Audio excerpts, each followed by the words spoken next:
সব প্রস্তুতি থাকলেও বিএনপি চেয়ারপারসন বেগম খালেদা জিয়াকে বিদেশে চিকিৎসার জন্য নেওয়া নির্ভর করছে তার শারীরিক অবস্থার উপর।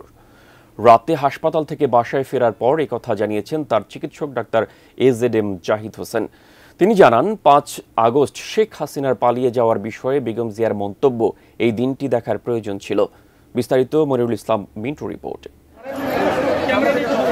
11 সেপ্টেম্বর রাতে সাবেক প্রধানমন্ত্রী বেগম খালেদা জিয়াকে ঢাকার এভারকেয়ার হাসপাতালে ভর্তি করা হয়।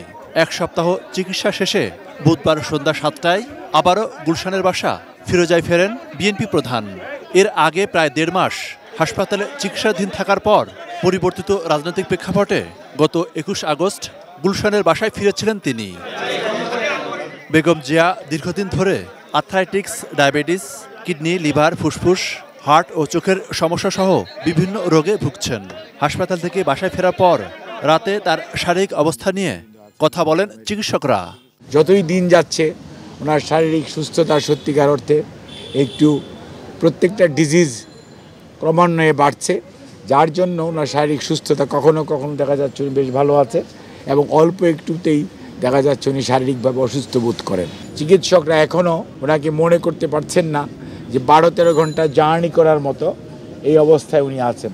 এলো ভিশন মুশকিল আসান অফার। যে কোনো ব্র্যান্ডের পুরনো ফ্রিজ নিয়ে চলে আসুন ভিশন শোরুমে আর নিয়ে যান নতুন ভিশন ফ্রিজ 20% পর্যন্ত ছাড়। প্রশ্ন ছিল তার বিদেশ যাওয়ার প্রস্তুতি নিয়েও। আমাদের মেডিকেল প্রস্তুতি পুরো কমপ্লিট। আমরা কোন হসপিটালে নিব, কি নিব, আমরা আমেরিকা এবং ইউকেতে দুটি হসপিটালে আমরা সব কিছু আমরা কনসালটেন্ট থেকে শুরু করে সব কিছু আমরা ফাইনাল করে রেখেছি। আমরা কিভাবে নিব সেটাও আমরা ঠিক করে রেখেছি।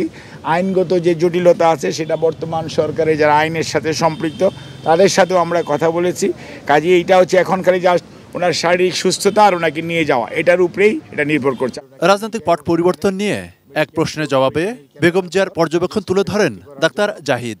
যখন দেখানো শুরু করেছেন তখন কিন্তু উনি বিছনায় শুয়ে উনি এগুলো দেখতেছিলেন এবং বলতেছিলেন যে আল্লাহর কাছে শুকরিয়া আদায় করতেছিলেন। যখন উনি পালিয়ে যাচ্ছে, ওই যে ছবিটা যখন আপনারা দেখাইছেন, তখন উনি বলছে যে এই দিনটা দেখার খুব প্রয়োজন ছিল। তবে উনি আবার কতগুলো জিনিস অবজারভেশন ছিল, যখন কোনো জিনিসপত্রের কেউ কিছু জিনিসটা আমাদের লোকরা যেহেতু অনেক নির্যাতিত ছিল, তখন আবার উনি বলেছে তোমরা এগুলো না করো।